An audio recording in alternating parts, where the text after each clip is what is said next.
radio show. I'm Karen Hoyer. And I'm James Donlin. Season two. Season two. Yes, a little tilt of the Mime wine. Oh, yeah. I forgot my wine glass. That's a tradition that we have to continue. So who's behind the scenes today? We have Michael Diaz, our producer, engineer, glue man, the guy behind the curtain with all the levers and the levers and pulls the ears out and puts the eyeballs in. He won't be with us today, only in because he has he's behind the scenes this time behind around. the scenes today. Yeah, but we're ready to go, and we have an amazing guest today. We have Gregg Goldston, who is almost as old as I am. But you know, mimes are ageless. So let me read you something about him. This is a man, Gregg Goldston, who has been a force in the mime world for almost 5 decades. He saw a performance of Marcel Marceau in 1975 and immediately began his pursuit of mime. Born in Los Angeles, Gregg first trained under Richmond Shepard in Hollywood. By 1979, he had opened his own mime studio and began touring his solo shows throughout the Western United States. In 1980, the Ohio Arts Council encouraged Gregg to relocate his school, where he continued teaching and touring his performances across the United States and internationally. In Ohio, the Goldston School hosted seminars by Marcel Marceau, who stated to the press, "Goldston is creating the first generation of American mimes." In 1986, he created The Invisible People, a 7-member mime company that toured until 1997. Gregg was an assistant performer to Marcel Marceau during his 2000 to 2002 USA tours, and later performed lead roles during the final performances of the Marcel Marceau Company. Gregg has lived in New York City since 2000, where he continues to perform and teach at his studio. So let's welcome Gregg Goldston. Yay! Ta-da! Gregg, it's so wonderful to have you with us today. Welcome. Right. Thank you so much. I guess actually to be a part of this. I guess actually I do appear a little older, so we're doing well. Hey, Gregg, I know that you have performed and taught in all sorts of different venues, different places with different ages. Your performing routine, what is it like right before you go on stage? Do you have a certain thing that you think, a mantra, or is there a physical routine that you go through to prepare right before you go out on stage? Well, I'm sure like everybody else, I try to make sure I'm warmed up. I know this is not right before I go on, but sometimes you don't have that kind of time if you're doing a school assembly at 9:15 a.m., right? You're waking up on stage. I don't do anything so mentally. I've never really thought of it, Karen. What are your thoughts? Do you have a thought like? No, I'll get to it. You will notice that I'll take pauses, so I'm trying to say something that sounds correct, said well. If I'm really scared, okay, this is just because it's a friendly interview. Sometimes I'll go out loud, Marceau. Oh, cool. Nice. Now, are you channeling him, or are you like no, I'm celebrating him? What's going on there? Calling out for help, It really is. It's a cry for help. Well, do you get stage fright? Are you nervous before a performance? Yeah, I do, and I think we're all supposed to. Even with the school assembly, you want your adrenaline at a certain level, so you're on top of yourself. Mm-hmm. And the other trick I do is for my adult shows and kid shows, meaning college shows. My first play, I think on YouTube, you don't see this because it's an old version of my hat play called What the. I play have mixed. I do Dave Brubeck's Take Five, Yeah. and it plays about a minute and a half or so. So it'll fade out, but that starts playing before I enter. Mm-hmm. So that's always nice because that just puts me in the right mood, the audience as well. And it sort of fades out once I start the point fixing of it. Mm-hmm. Yeah. So the music is actually putting you in the right space. Yeah. Yeah, it's nice. It's also a nice icebreaker. I used to always start my show dead silent, but I noticed if I just have, it puts everyone in a good mood. And if I'm at a school, sometimes the principal will just bomb with the introduction of me, and they don't do it on purpose, but they'll just go, okay, Gregg Goldston,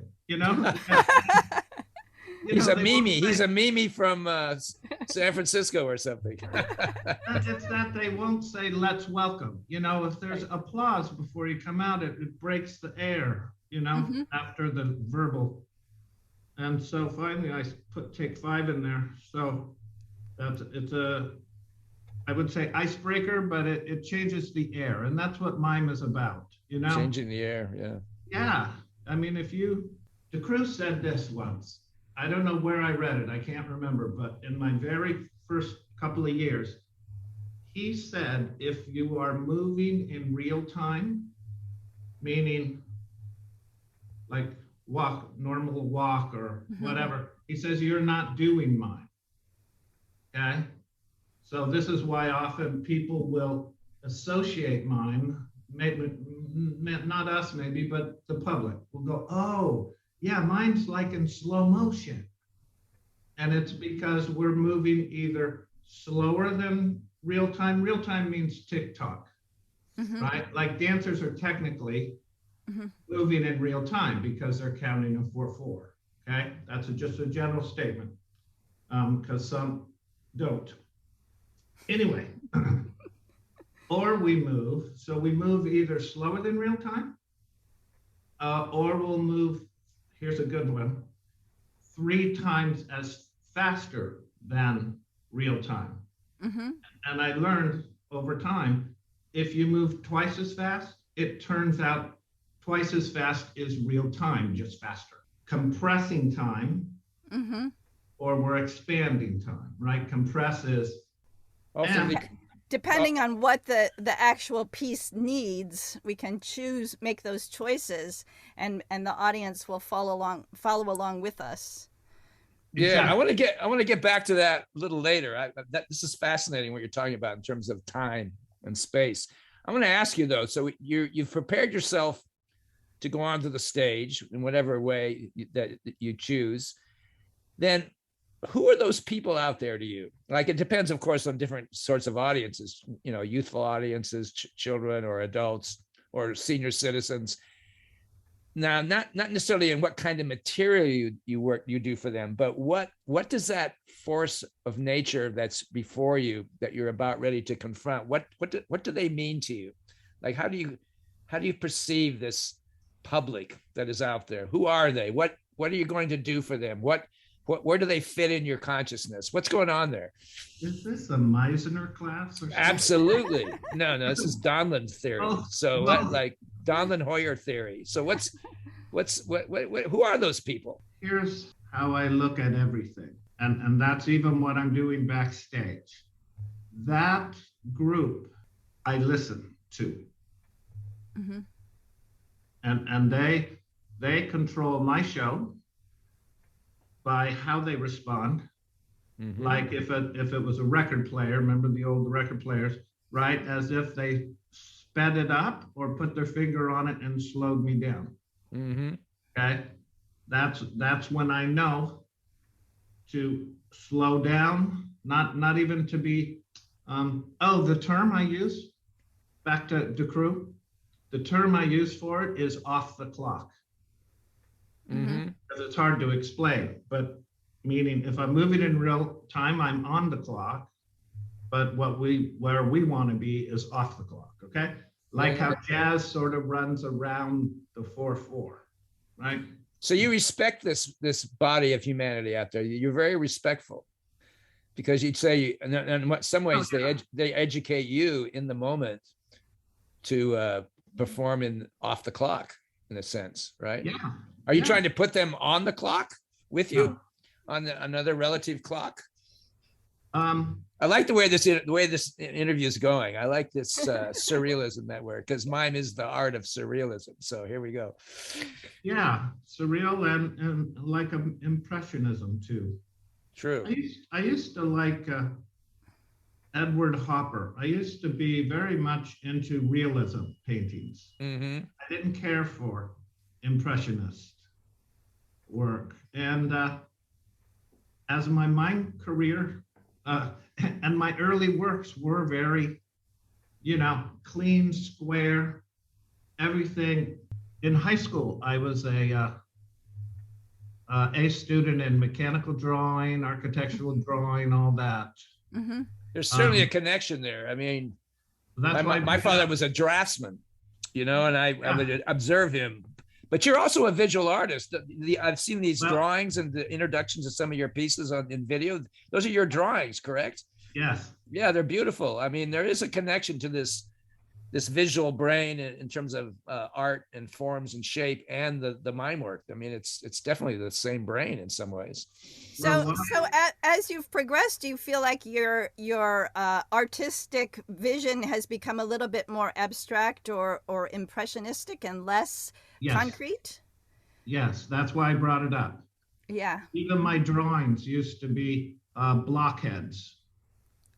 Stick figures. Of course, it started that I was using those to notate my plays. It was better for me to look at a phrase in drawings to know here's the first section than write in words. That was probably some plateau change in the way I worked. And then I noticed that, in fact, one of my girlfriends at the time noticed that as my show was changing, so was what I drew or how I drew. Mm-hmm. And could you say that in some ways you're presenting personal storyboards for this public? In your mind, you have a sense of this visual shape and form and texture, and you're presenting a storyboard. No, I'm not talking about the style, whether it's abstract or literal, but there's that mental.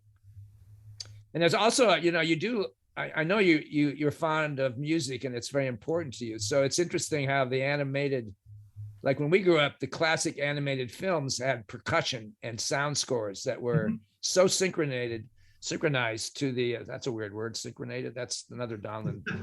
But the use of visual and sound was so integrated in those classic old cartoons that I'm sure you and I both watched.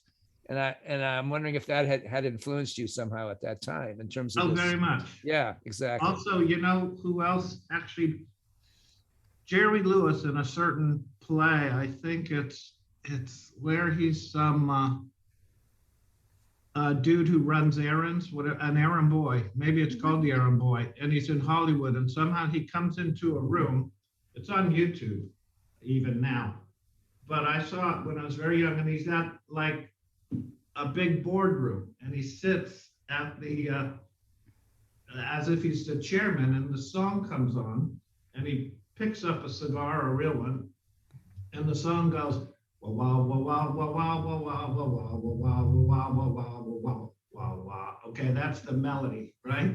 And so you see him go wow wow wow wow wow yeah wow wow wow wow, right? And later, that's where I ended up with the play, again on YouTube, called The Argument, where I play 3 jazz musicians, violin, stand-up bass, and piano. And the goal, usually when I write a play, it's not because I have an idea, but I have an idea, I have something I've never done. Or I wonder if it could be done in mine, right? Like stretch, like, But anyway, my goal behind this was to make a gesture, which could even be a thought, right? But a gesture for every single note in that song. Oh my. Yeah. And the whole violin solo. That's why it's called The Argument. I was walking along, I heard this song. It's by Stepan Grappelli, if you know the name, Uh-huh. French violinist. And I went, wow, it sounds like that's a conversation the violin solo did. And then one of my favorite songs is Autumn Leaves. And then a couple of days later, the piano solos after the violin, I go, that sounds like his response. And I went, there's a play. Yeah, everything's kinetic, correct? Everything is cause and effect, whether it's from the ear to the eye. There's one thing you say, I've heard you say, is see before you touch. Yes. And that's so correct in terms of inner life and intention. So many young performers, there's no stimulus, or that kinetic cause is not there to make them do the action, whatever it is, so this inner relationship of the world, this kinetic cause and effect, is so important to mime. I think mime distills that down into its basics. Don't you think so? That's a great word. Distill is also like compress. The reason. Can I talk? Go ahead. I want to demonstrate, because you brought up a great point, James. I think our generation, we had different teachers. Yeah. Our teachers taught us to keep studying. Yeah. Or somehow that was, even if they didn't say it, we knew. Or provoke the curiosity, not to solve the problem right now, but to be curious, to continue to find the answers. I think you're right. Absolutely. I know I am, because when you watch people on Facebook, no, I mean, not that I'm right, but you can't watch, and I don't mean everyone, but most of the young people on beginners, let's call them, not young, on Facebook, YouTube, is they just don't show a train of thought. There's that quick, everything is quick images now. Everything is like almost like life is a sight gag, or a sight, like a whiff of air, and then it's gone. And then where's the next whiff coming from? Can I give you a demonstration? Absolutely. Sure. Okay. I know you're ready. You're poised on that chair. Get out of that chair, Gregg. Hey, look, I've done Zoom so long, I can do chair mime, okay? All right. Watch. Have you ever done this as a piece? Like, maybe when we're 95, this might be something innovative. In our wheelchairs. I accidentally wrote a play a couple of Tuesdays ago. Haruka and I do a one-on-one. And I was talking about how I use depth, because she says, she goes, somehow you know how to, right? Instead of always be two-dimensional. Yeah. Right. I know that I need to, even that gives me depth and perspective on stage. But give me just a couple of minutes of silence, or 1 minute. And here's what I mean about the mimes not showing thought, which is which plays into, what did we say? Look before you touch. Yeah, the cause and effect. Look before you touch. You want me to hum during this, or no? No, James. Okay. All right. Give me. Okay. All right. Okay. This is mime without. This is what I see is they're just, somebody taught them, or they had no teacher, and so they think, I have to keep looking at this thing and keep touching it, as if they're afraid that the public won't see that this is a ball, right? Or that this is a cup, so I better just stare at it. So they will do this, see? Compared to looking, then getting it. So you see? So I showed them, meaning them, that something's there. And so I'm not just showing the illusion, but you could also see I'm acting. You could tell I'm curious or I'm afraid. So this is when Mime acts. And so they skip that, right? And then they also do this. And I'm sorry, I would teach them. I've made videos for them, in fact, to watch. All right, so again, look, no thought. Okay, nice balloon, but big deal. Now watch. I realized I came up with this term. It's the obvious term. It's called the look away. I have to look away from this thing, this Juliet, this piano, to show you what I think about it. If I keep looking at it and trying to show you I'm thinking, it just looks like I'm examining it, not thinking about it. Okay. So here's the look away in action. See, when I look away from it, you see what I think. Even when I'm not touching it, as it goes away, I look at it and I think about it, then I look back at it. So in a sense, you're thinking, when you say look away, I like your analogy. It's not only looking away, but it's sending your heart out.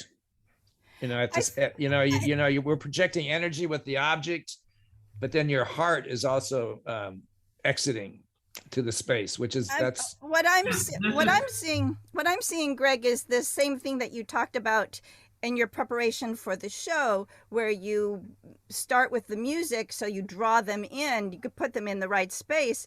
The same thing is happening when you are looking. You're not even creating the object yet. You're just observing it and being there with it, and we're seeing your reaction to it. You're pulling the audience with you into that moment of you seeing it, so that they're there looking at it, ready to see what it's going to be. So they're exactly. You're not showing it, you're pulling them in so that they see it too. Yes, and therefore I'm creating a great anticipation, because they're going, wow, what is it? I think it's something on a table. Oh, I was right. It was something on the table. I'm so smart. No, that's the plus too with the Mime mind. How'd you get started, Gregg? If you just grab it, they feel late. Watch what I mean. I'll do it again. You feel late. Like I didn't know anything was there. Right. So 2 beats of, right? And then when I say I look away, it's incorrect grammar, okay? I'm looking away to show thoughts. I'm not looking. And this is one of the difficult things to learn in mime, is the difference between a look, like, oh, there's Juliet, right? I'm looking, right? Or I'm thinking, right? That's what I mean. The beginner minds have to learn that it's not about the balloon. It's about the person blowing it up. You know? Yeah. So they're so interested in, wow, look, I can make a wall. Well, big freaking deal. So can my nephew. Gregg, when did you come to this sort of realization? I mean, because we all started at a basic level. When did you sort of find out that there's got to be a lot more than just the illusion, not just the showing off? What's your arc of learning? I remember being on stage. Now, I must have been 8 years in or something, okay? Not just 1 or 2. And or maybe it's when I went to the festival in I don't know. It was like there was a period of time, maybe I wasn't on stage, or I don't know why I realized this, but all of a sudden, here's the sentence. I said, oh, I'm improving because I can now show more thoughts in every 10-second interval than I used to. And that's when I realized the improvement is about more thoughts. Right? Because that's how they read our sentences, right? How is that different than the economy of performance versus what you're talking? Well, Economy? Like it's like what you see in elder.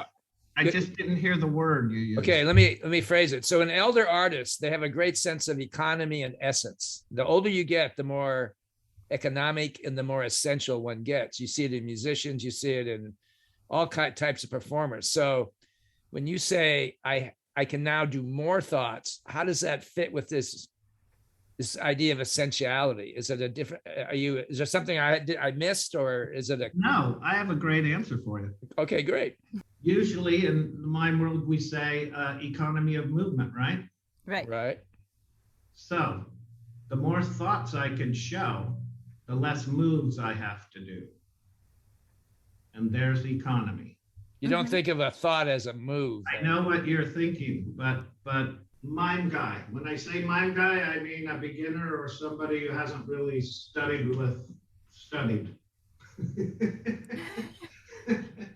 Okay, cafe, right? Yeah, now, I get your drift. Because they are thinking, like I said, with the balloon or ball, they're thinking, I hope they know this is a door. Right. So I better show the doorknob. Now maybe I better show the wall part of the door again, and then the doorknob, right? So that's how they get tangled up with the unessential. Show us the trained version. I was about to. I just okay, great. Version 1. And here, did you see? I didn't have time to show thoughts as the mime guy. Right. Watch. This is all thought. Almost, I learned about 7 years ago, and this is sort of when you asked about my art, Karen. I also learned I could show more by not touching stuff than by touching it. And that was a huge epiphany. That's very important. See that cup? Watch this. This I call referral. I could keep this cup here as long as I want in your imagination. All I have to do is give it a glance within 5 seconds apart at the most, 6 at the most. And Haruka and I timed it. Yeah, I was saying that if the mime sees, the audience sees you. In other words, the importance of the eyes. Because I feel that the hands and the eyes are the most important element of the mime's tools. You know, they're both extensions of the brain, of the nervous system. But if you see, people will see you. And that's, you're talking about that right now. That same kind of idea. Plus, it's not just seeing you; it's also sort of seeing who you are and right. why. Why do you keep looking at the glass? There's something that's a little bit like, I want more. I refuse to drink more. There's more of the psychological part of the character that we are pulled into, instead of just like, I see a cup. I see a hand on a cup.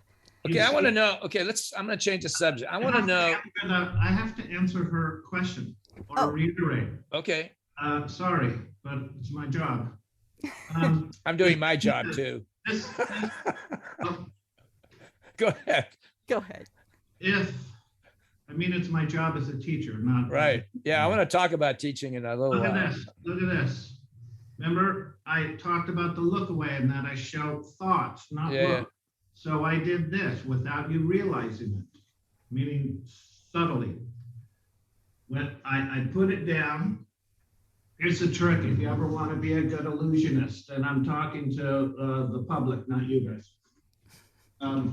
The trick, 2 things about the invisible world. I see it. Watch, this is wrong, okay? I look and go. Now watch. I'm going to make it like put a spotlight on it. Watch. I'm going to tell you what I'm going to do first. I'm going to look, and almost like a double take, I step back away from it. And it appears. You see this dead space here? Right? Yes? Yeah. Watch. See, nothing there. Now watch. I go counterpoint. And it's like I gave the object space on stage so you see it more clearly before I approach. Then back to the look away with dots. as I do the same thing here. Look, as I see, I step away and the counter appears. Now watch. Doesn't really appear, does it? It disappears. Mm-hmm. Right? It's just like magic. Now look. So if I look, and this is what I was telling you viewers, when I go away, I step away. I take one more step, still looking at it before I turn away. Mm-hmm. And that prints it in the public's mind that as I'm leaving it, I'm showing you it's over there. Nice. The eyes. Yeah, nice. That's really Yeah, nice. Okay. It's the very eyes- clear. Eyes, yeah, that's the gig. And the eyes show, like James is saying, they show things and also how I feel, right? My heart or my thought process. And that's why first thing and most important thing is to learn how to show the difference between a thought and a look. And the easiest way in the illusionary world is if you look level, you're seeing something. If I look diagonally up, I'm thinking. Mm-hmm. If I look vertically like that, I'm probably seeing. You see? Mm-hmm. But if I do this with my eyes diagonally, you can't deny I'm thinking. James is going to change the subject, but I want to say one more thing. No, it's you brought up, I didn't know we'd have so much to talk about. You guys did. Oh, we have a lot to talk about. In fact, But- we're just scratching the surface. Yeah. Your comments Fascinating. about teaching and philosophy, that's still to come. We're going to get really into it in a bit. Okay. But But I I want to wanna know. say- I want to know when you in 1975, you said you your bio mentions that you saw Marcel Marceau, right? Yeah. Yeah. So what were your thoughts when you embarked on this pursuit? I like that word, of mime. What were your thoughts when you saw him? How did all these ideas you're talking about now found their chrysalis with maybe that first experience with Marceau, through the TV or through the live performance? Mine was through TV in 1950. I saw live. Yeah, I saw him on TV in 1955 on the Ed Sullivan Show. yeah. And I have specific thoughts, but what were your thoughts, and how did that trigger your pursuit of mime? Like, what was the attraction to the art of mime? And with that, the second part of this question is, how do you define mime for yourself? Because I think that's been a problem and a challenge for mimes throughout my lifetime. How do you define what you do? How do you inform somebody that has no idea about what it is, and you don't want to mislead them? But let's start with that first. Oh, there's Marceau. I think you said you were in a performance, and then what happened to you? What happened in that brain of yours? Okay, background is a lot of people think I had parents that sent me to ballet or acting when I was a kid. I had nothing. Okay. They were both from Oklahoma. Dad was a carpenter, mother was a housewife, born in 56, me. So I never saw anything. The only thing I saw that was artistic was John Wayne movies, basically. And our real artistic, it was like the Elvis Christmas album, right? Or Blue Hawaii. Huh. No, I had no artistic, but I always liked making people laugh, okay? So I was in a church that met in a park back in the Godspell days, same era. And a friend of mine, somehow I fell into a little sketch comedy group that they were doing at this church. And after a while, this friend of mine said, you got to see this guy, Marcel Marceau. He's coming into Century City, LA. Well, I'm impressed by your friends if they knew about this. Well, this guy has good circle of friends. He was, yeah. He had wanted to do mime all through high school himself. Wow. Okay, so he knew stuff I didn't, because I went to metal shop and he went to acting, right?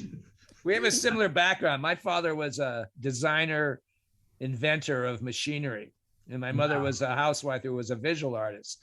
You know, it's very interesting how I didn't have much arts in my lifetime either, other than my mother, who was a choir director. But anyway, go ahead. So he says, this one kills me. I mean, when I think back on it, he goes, "You've got to see this guy named Marcel.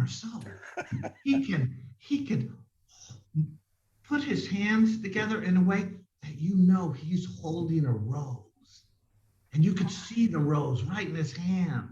And I'm thinking this: why do I want to see a guy hold a rose? You know, I was clueless, right? It was the first time I went into a real theater.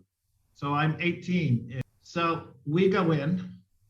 It was a big theater, 3,500 seats, okay? We were far back enough to where, fortunately, I went with two other friends. One of the friends had binoculars. And this is how far away Marcel was from us. I he lent me the binoculars, and I actually saw he had white face, lips, etc. From where we sat, it was just a white dot of a head. Yeah. And we got everything, every single joke, you know, every drama, all of it. And so, what theater was that? Do you remember?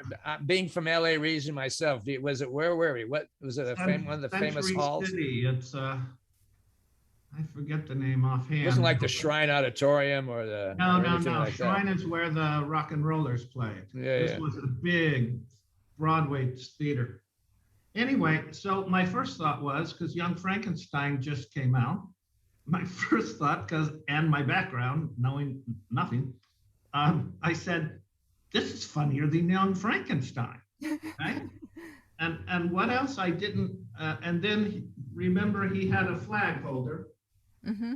Pierre Very at the time, the best, would have, and I'm just explaining for public if they don't know, they would hold a stick with or it was a board, and it would say the lion tamer or the mask maker. So right.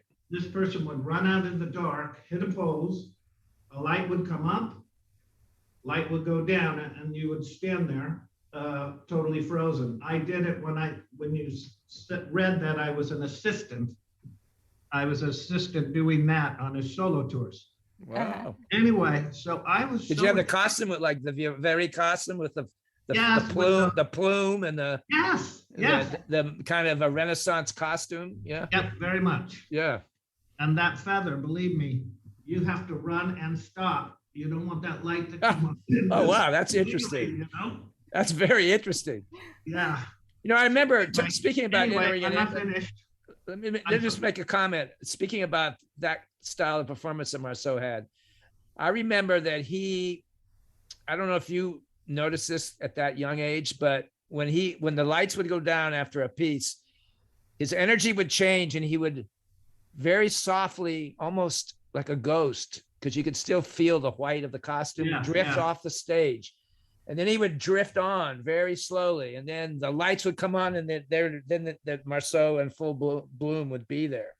But this your description of you entering and having to stop so this thing doesn't stop wave, you know, I can feel that, you know, that pathway from off in the wings to center stage, you know, is a spectacularly sacred journey, you know. And I just remember Marceau had a sacred journey, and you probably were privy to that because you were a part of the performance of his energy in those moments, those transitions. Imagine this, that you're here with the flag, okay? I live there, off stage, public's there. Yeah. So imagine the light goes down, and you drop, you run, we ran. Yeah. The flag holders ran. And there would go Marceau. So we're running, and he's. Did you guys cross? And he's doing that angelic walk that you right. just described. It was such do you remember what his breath was like? What do you remember anything about his essence in that dark blackout? Like what his energy would have been like, or his demeanor? Did you have any remember?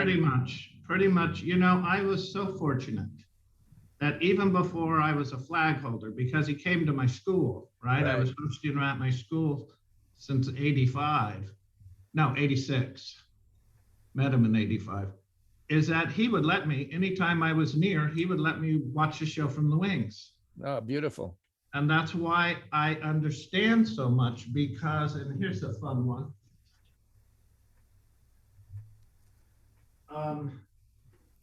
From the front, okay, public's out there. Right. You see Marceau in one of those statues, and you think he's vertical. Okay.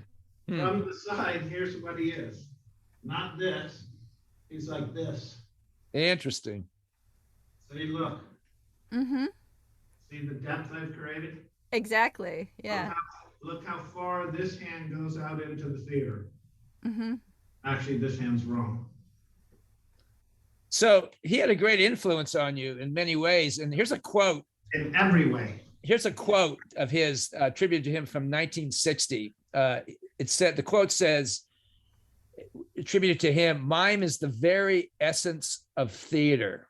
Is that maybe something that you felt early in that early time with him, that you maybe couldn't express it, but there was something all-consuming, something, the fire of life itself was burning in that statement and in his heart, and then so mine became the pathway to finding this expression of the theater form and all its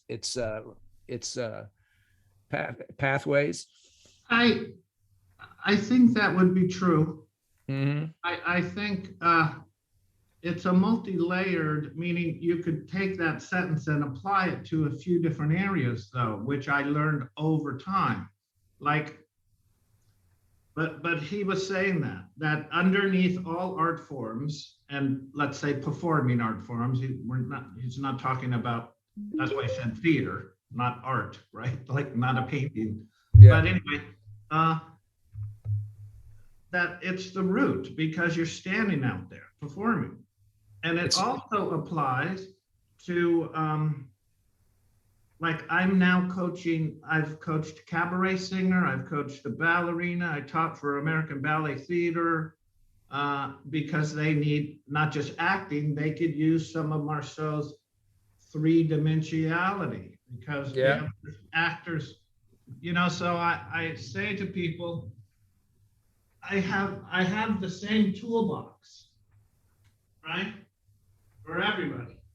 Mm-hmm. But if it's a ballet dancer, I take these tools and say, instead of doing this, do this. See how more 3D and larger than life, which comes from. Do you have any ballet in your background before you studied mime at all? No, I studied Salt Lake was a dance capital. Yeah. And so I could sort of study by osmosis, or by certain friends would give me certain things I was looking for. What was it? Do you have any relationship with the Salt Lake Mime troupe? Salt Lake Mime Theater? They were there when I arrived. I forget their names. I did some workshops for them early in my career. I think there was a Matthew and a Patty and a. That's right. But you weren't connected to them. You didn't. No, I wasn't. In fact, one reason I ended up in Salt Lake, I was living at home. I still hadn't moved out. I was 17 and a half, 18-ish. Was going to junior college, right? Wanting to be a painter, right? Or some kind of commercial artist. Anyway, my friend moved there from LA. This same guy who told me about Marceau, he moved to Salt Lake, and he said, "Gregg, move here because there's a lot of dance, and because the public loves dance, they love mime. And there's a group here called Great Salt Lake Mime Troupe, who was bringing in audiences of 500. Yeah. So I went there for that reason, and we were friends, but I wasn't like ever work with them or something. I would watch their shows, etc. They knew me. And then they went on the road for a long time. They became kind of itinerant nomads. I think that group. James, you lost the thread of the question, which was getting Gregg to define the art of mime. And how has that definition changed? Well, I don't know. Gregg, do you want to go there? Yep. Go there. Most of my definitions are either too elementary or too intellectual or sophisticated, okay? And who says that? I'm saying it. Okay. This is my preface. Okay. All right. Here's the real definition. We don't use words because we move at the speed of thought. Nice.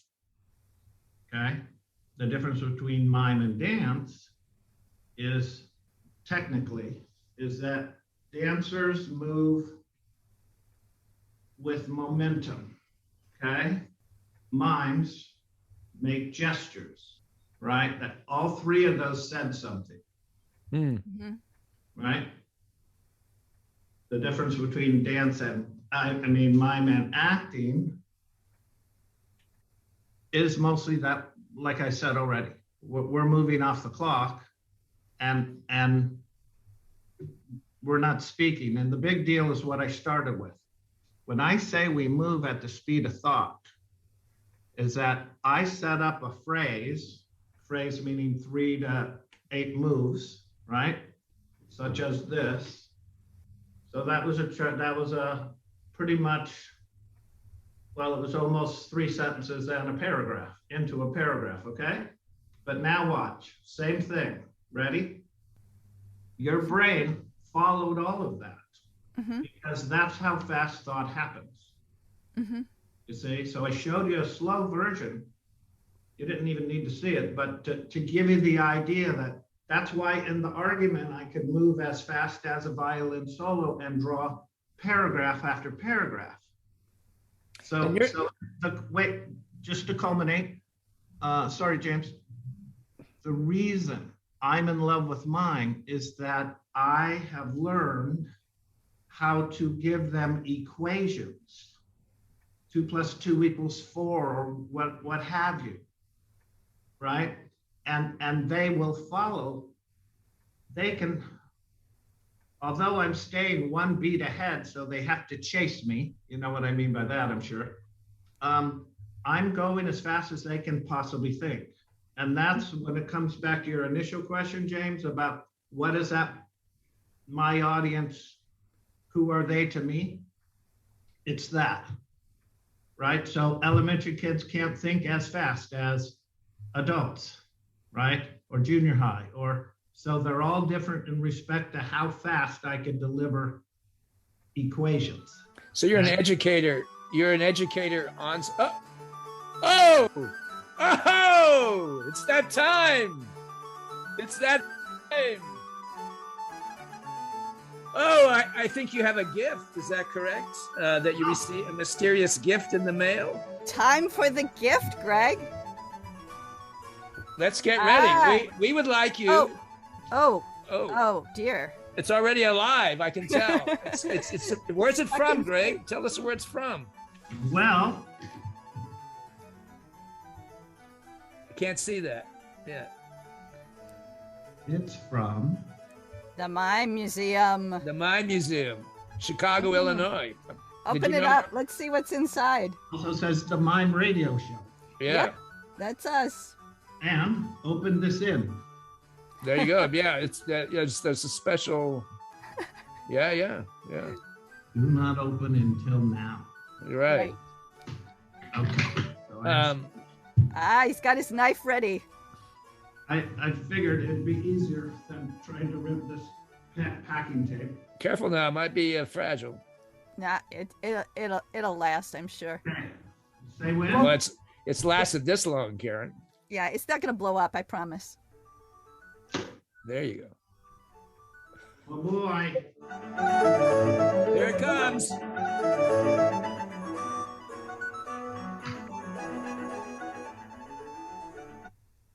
An object. Even actors have to do this. Is it a Marcel Marceau bobblehead? I don't know. I don't know, but there's those. Look inside. Tell us what you see, what you've got. I see this. I haven't really been privy to this gift, so I'm not sure what it is.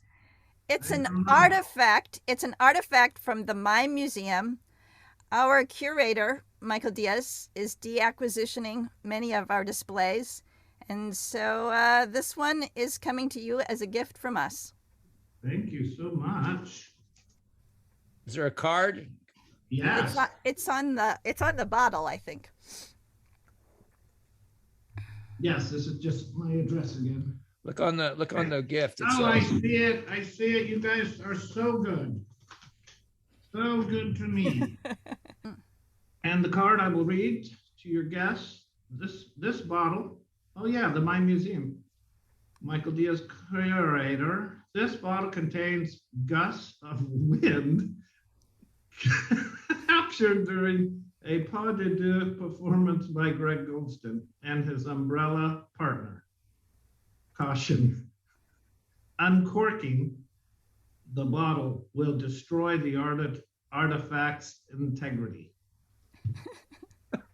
That's brilliant. So you're being saluted into posterity with this Greg, essence this of is your. Look. Yes, Look. that's your umbrella. The very first time I saw you perform, Greg, was at some kind of a booking conference in Ohio, and you performed with your umbrella. To see it again on YouTube was like a really great memory for me. Although I didn't remember having the music that you have. Is the music a more recent edition? The music is fabulous. Yes. I don't even know what the music is, but it goes for your pas de deux with the umbrella. Yes, I must have done the umbrella. I would say 10, 15 years. Okay, before music came.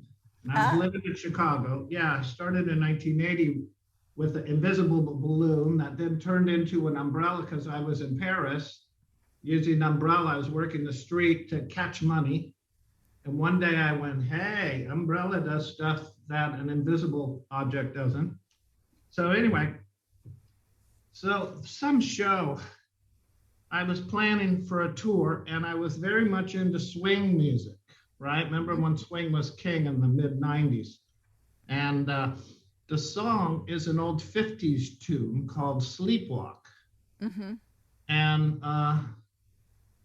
this guy, the band is, what was his name? He was the most popular. He's the one playing the guitar. Anyway, so I'm rehearsing in my apartment and, I like to rehearse to music. And even a play like Umbrella that has music now, I will rehearse it to other songs because that's how I discover new rhythms for phrasing. Anyway, so good friend of mine for a long time. He was a student also at the summer school and he lived in Chicago. Anyway, he comes over, I go, Dan, I gotta show you this. He's like, what? I go, I'm thinking of doing the umbrella to this song. So he backed up, I clicked the song and I did it. And he just looked at me like this. you can't put the umbrella to music. Because it was like, it was so crisp in his head, he didn't want it to change. I think it was one of those. So what it gave me, what was also interesting, because the music had this cool build and up and down an arc, that I realized I had been doing, and this is back to this whole 3D stuff, which I first started to realize that's why Marceau looks big, it's this 3Dism. Anyway, that my umbrella was very much profile with the parallel to the proscenium. And with this song, before I knew it, I would run off the clock, of course, all the way down to this corner of the stage. And then this would pull me, right,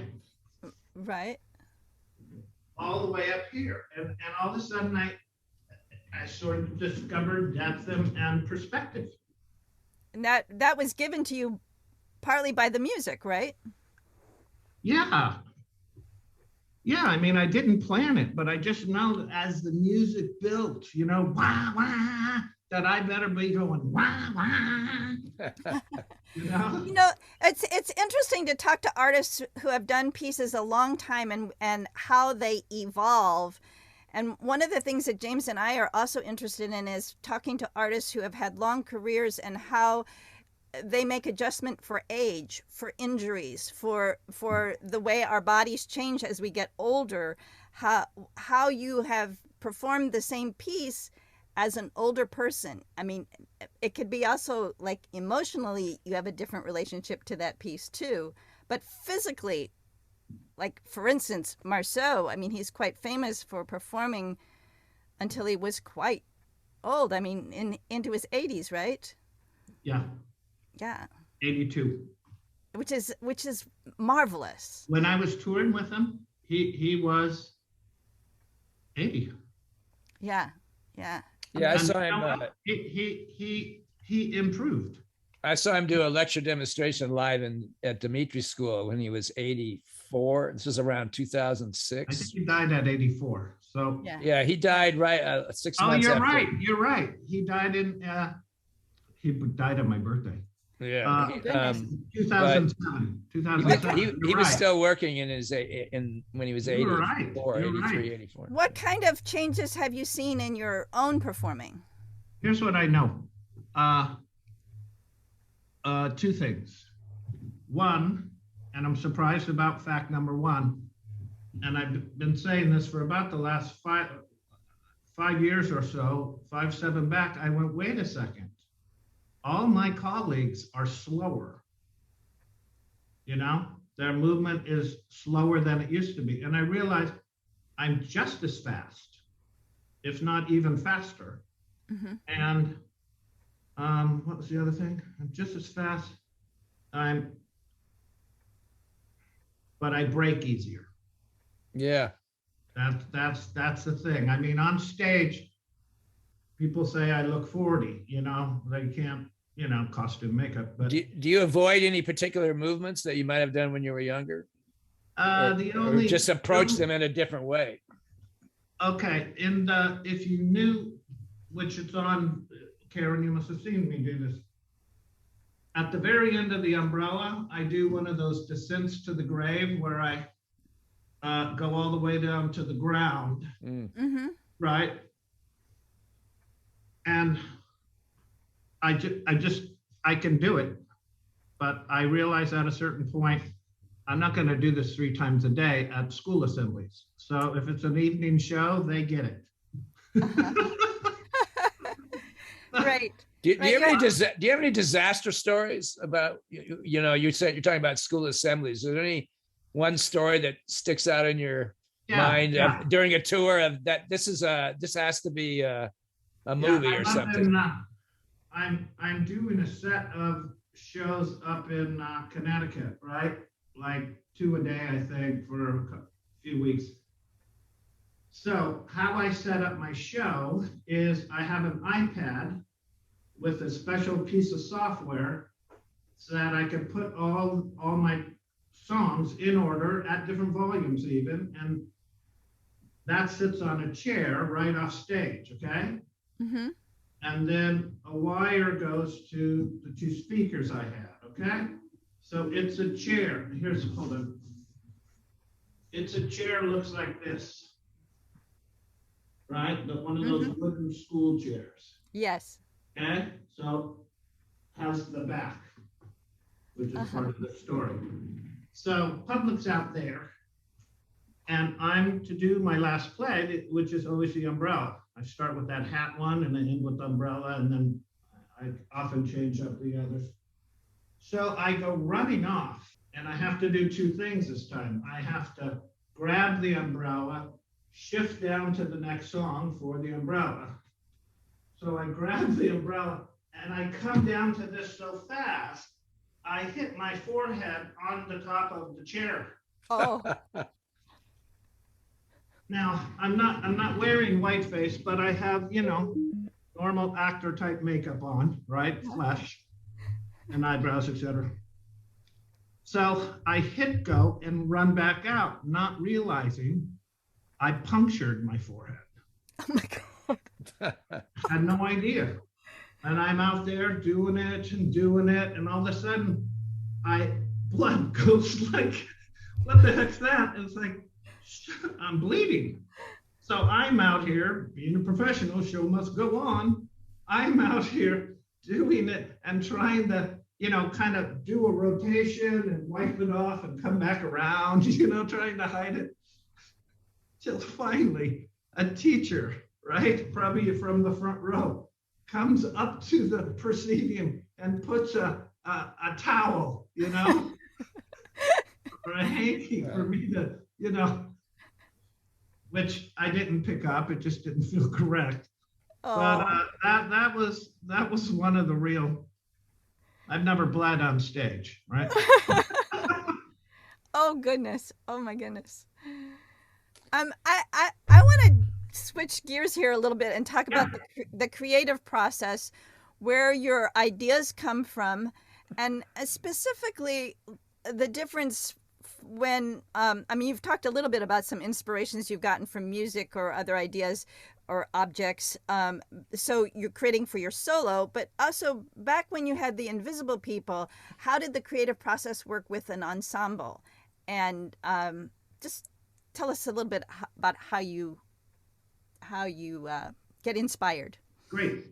Two things I want to say as I walk into this, and it goes back to, we were talking about audience and stuff. As a choreographer or writer, this is my advice to all my people. I say, look, if you're writing an idea for yourself, go home. Find another art. The idea that you're supposed to write is an idea of that they want you to show, meaning the classic mime is a universal art form, right? So if it ain't about them, like I have this play where I unscrew my fingers, right? And then they make a parade, and then eventually they have unscrewed this whole arm as they march away, and now I'm, oh my gosh, okay? The play was inspired by a heroin addict I met. A friend of my friend's sister, guy. And it just, the things he said struck me for like 2 years before I thought of this, because this is universal. If I did a play with a needle, 500 people out there, okay, 14 might have taken heroin. Everybody else is going to be, oh, it's about heroin. Same with an abortion. I know somebody wrote a play about an abortion. It's like, go home, or find a way to universalize. There's a Donlin word, universal. Yes. But this, and I, this play came, I'm driving on a curve, 2-lane road, and as I come around the curve, I saw the whole image, almost the whole play, right in that curve. It just like appeared. And then, of course, it took years to get it up to where it is now, But my point is, here's what we mean when we say universe. To a kid, it's a Pixar film, I'm a cartoon, right? So they laugh. Okay, the play later goes dark. It's a black comedy. Okay, out there. Okay, let's say it's about self-destruction. It's not really about heroin, but that's what I realized. This guy, he talked about how they were trying not to self-destruct so they could do it another day. That line, okay, blah, blah, blah, I'm talking too long anyway. But this,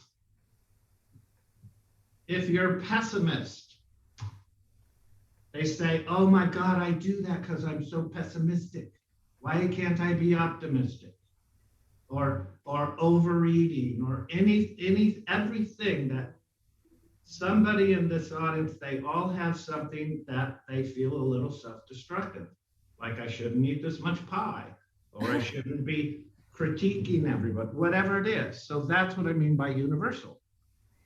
So that's point one about what we write. Like even the jazz play I keep talking about. Right. It's an argument. And the plot ends up not being me about the song. It's that and it evolved. It took me 2 years to show it from the time I thought of it. This guy is an egotist. I am the violinist, right? And this guy is like, yeah, I know, but I'm good too. And then the bass player is like the judge. Hey, like if you ever saw Marceau's Trial, where he goes back and forth and then he comes back to the judge watching him argue, which I stole it I didn't steal it, but I put that there. It was one of my favorite scenes. And what I'm saying is, no matter who watches the play, they see, oh, at the end of the play, this guy finally realizes he's been wrong. And the piano player was right, right? So he's begging him to forgive him, right? So it's all music. It's all very gorgeous. And, it's a technical, zoo.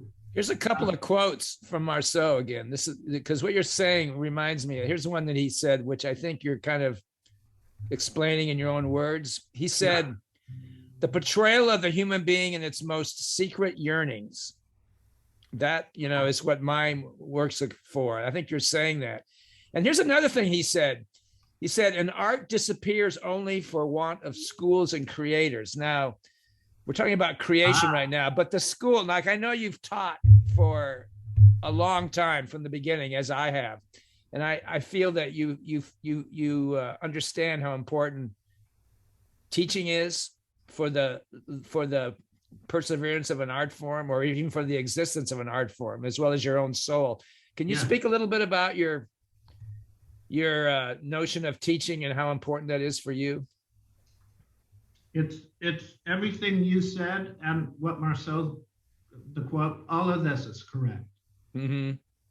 And what's interesting, I've never heard that quote. That's not which one. The art disappears, or the other one? The art disappears for want of schools and creators. Yes. These quotes are from a 1960 program of one of his shows. There's a list of these quotes attributed in 1960 to him. But anyway, that one about the teaching is very important. Well, it's so very true. And it's about what you were talking about earlier, that you see that young people aren't getting the actual value of the art form because they're just doing the surface of it. And that's because there's not the teachers and the mentors, which is something that you take very seriously, I know.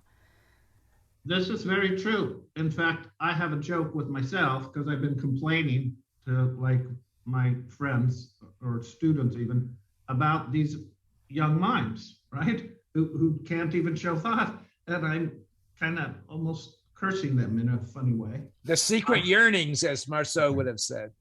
So I realized I can't blame them at all. No. But I can blame their teachers, right? And then I was looking at my group. We started the summer intensive, which was really the big program compared to teaching locally. We went 9 a.m. till about 10 p.m. every day, 5 days a week, actually. But the last class after dinner was where people showed pieces, but not their own, from assignments we would give each day. Okay. Mm-hmm. So, to stay on that Marceau quote is by want of creators and teachers, right? So you say, right. Okay. And art disappears for want of schools and creators. Yeah, schools and creators. Okay. Yeah. So here's the thing.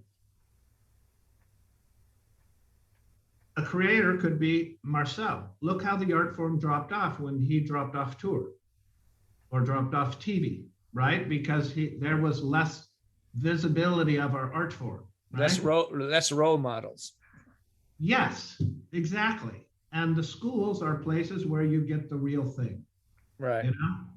Mm-hmm. And for me, because I do both, a lot of people are surprised by that. I don't know why. I think I'm a good teacher. I never thought of myself as a good teacher, honestly, because my best friend, Nick Johnson, who we later renamed my school the Goldston and Johnson School for Mime. It's on our 10th year anniversary. Did you guys have vaccines that you gave out? What?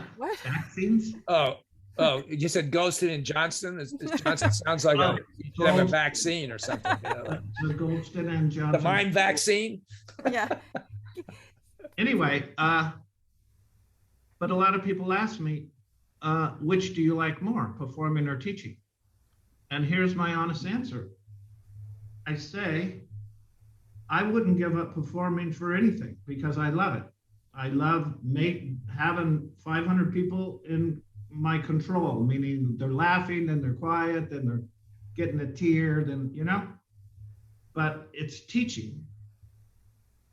But what I get from a show is, wow, that was a good show. Okay, let's pack up our sweaty costume and go back to the hotel. You have somebody that can't get through some problem or jump up a plateau.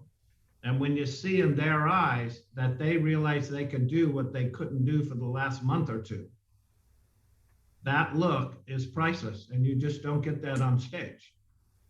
Yeah, you know? That's such an incredible award that Oh, it's getting hot. what is it? Oh my gosh. I'm sorry, there's a fire here. It's time for rapid fire. It's time for rapid burn. Let it burn. It's time for rapid fire. Oh my God. This is my favorite moment.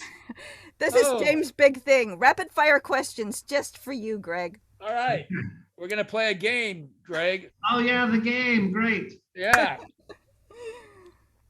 Let me get ready. Let me get hydrated. Yeah, you too.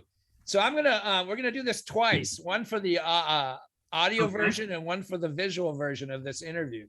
It's called rapid fire. I'm gonna throw out first some words, and you're gonna, by word association, give me your rapid fire answer in one word or two. Okay. So if I say spotlight, what's the first thing that comes to your head?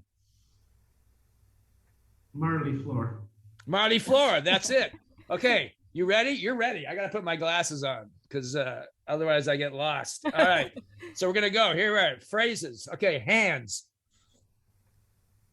Undulate. Eyes. Thought. Fourth wall. Break it. Great. Sweat. Bummer. Child. Love. Elder. Wisdom. Props. Bitchin'. What'd you say? Bitchin'. Bitchin'? Mask. Flat. Age. Limited. Let me say Limited. Mask. Limited. Age. Experience. Yeah, Failure. I think we have to put in the visual for that one. That was a great visual right before you got the word. I got some other words for the visual. Okay, yeah. Failure. Too often. Critic.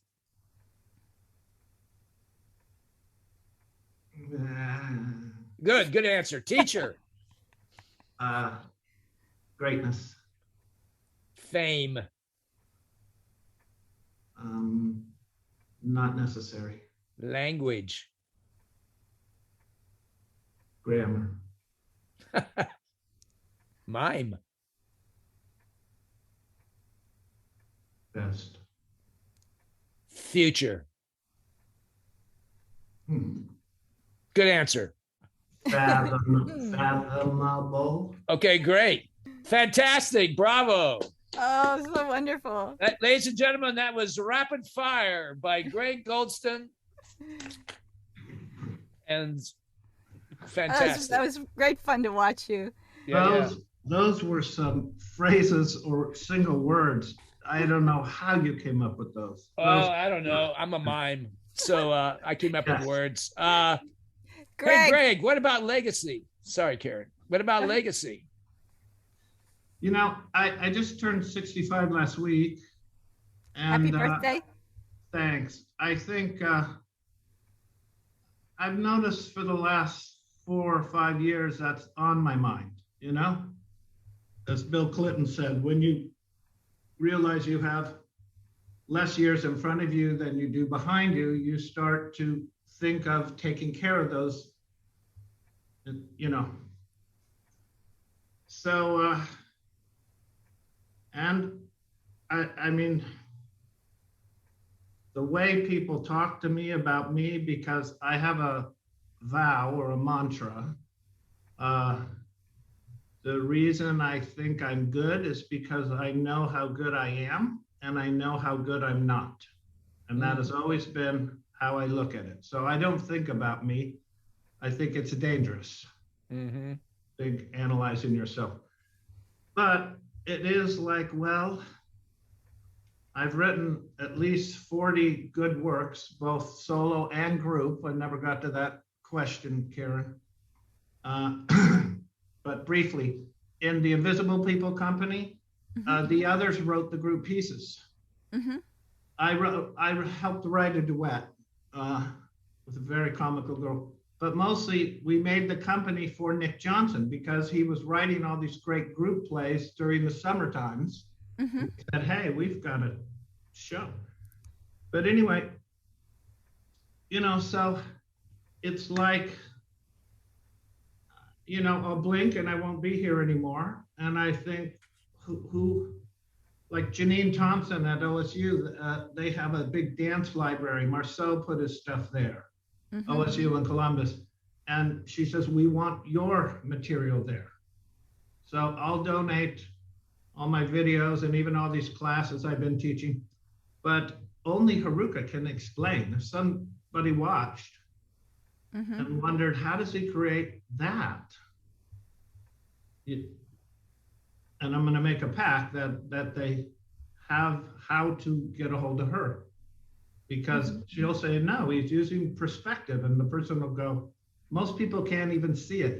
Here's why mine is so difficult, what I'm about to say, and why we get taken for granted as an art, why they think, oh, mine's easy, right? Because it's our job to make it look easy, which makes it harder, just like Olympic ice skating. Yes. They make it look easy. Yes. Same with great musicians. So Well, I think one of the legacies that you will leave is that you're a great teacher.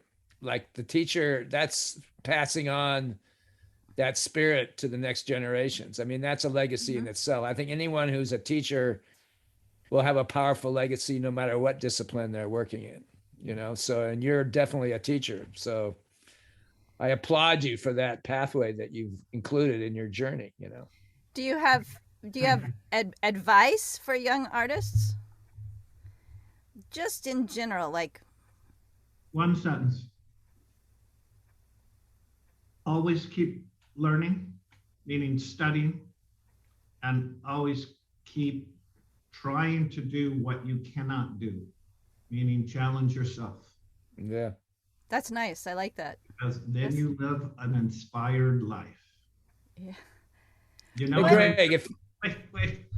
I just have to say it because it's, what, you'd never expect what I'm doing now. And if I could show you my kitchen, I'm a big bossa nova fan, and especially the bossa nova that's sang in Portuguese, because a lot of bossa nova got transferred into English.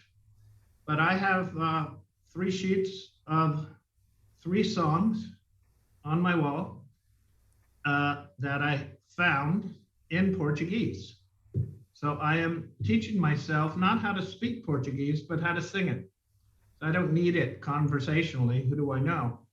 But it's just, they say the best way to keep your memory and all types of things is to keep learning something new.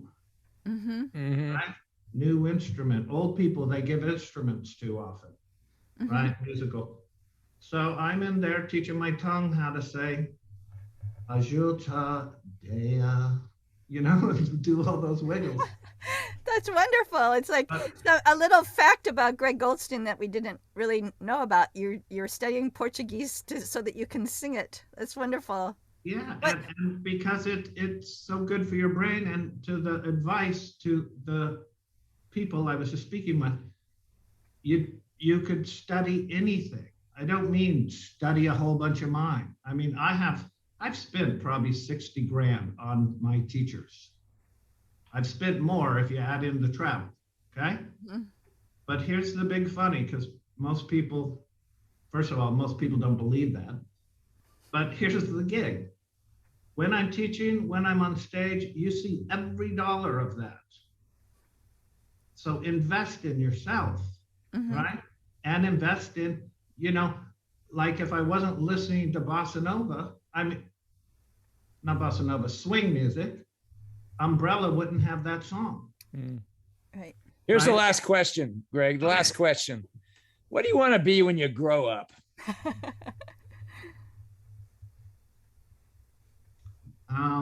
Happier. That's beautiful.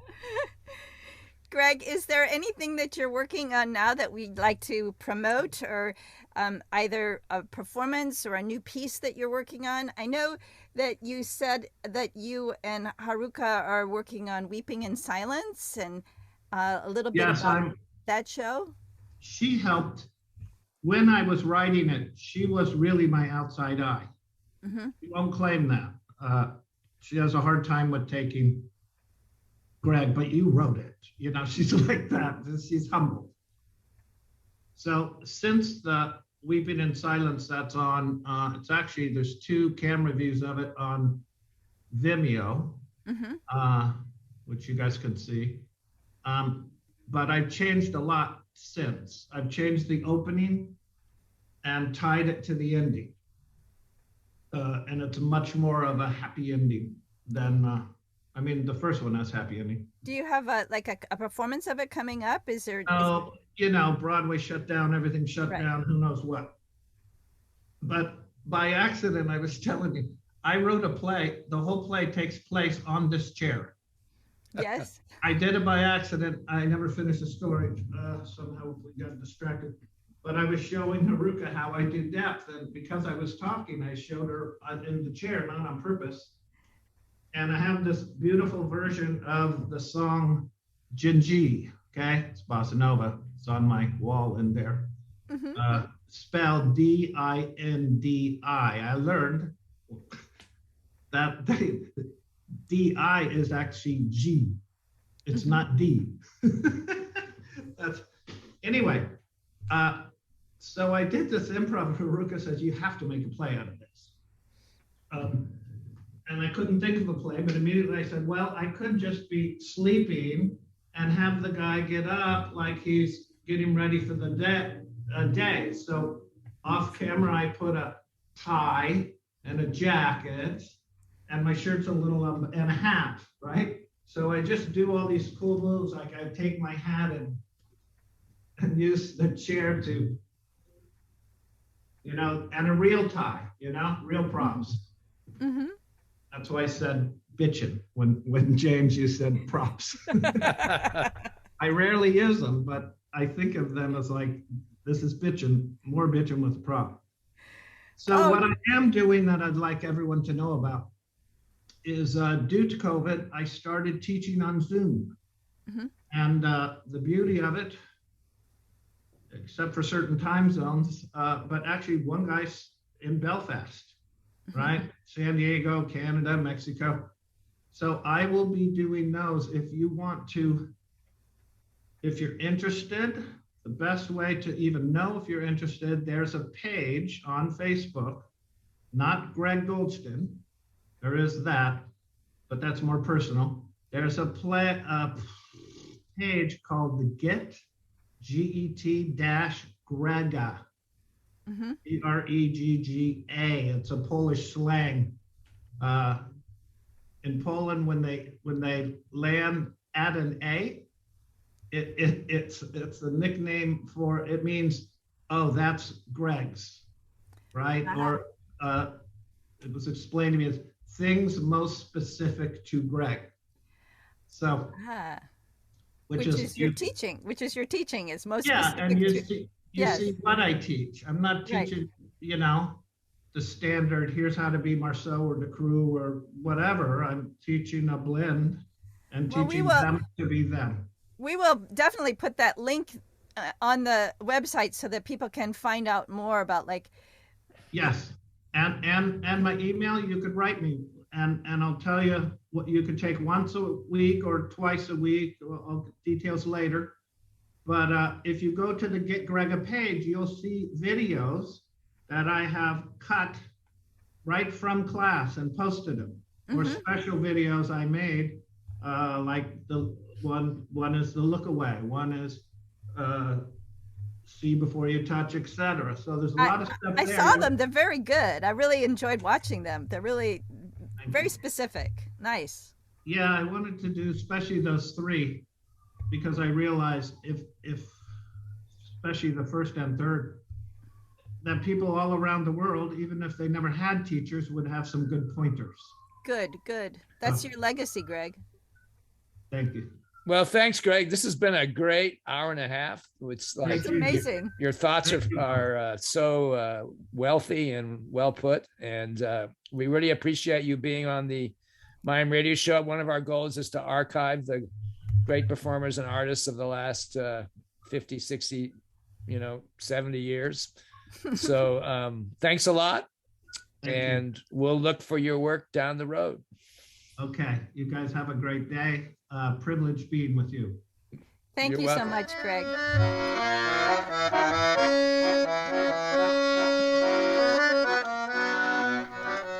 Thank you for listening to the Mime Radio Show. Join us in 2 weeks for an interview with Robert Shields. Please like and subscribe, and check out our website, mimeradioshow.com.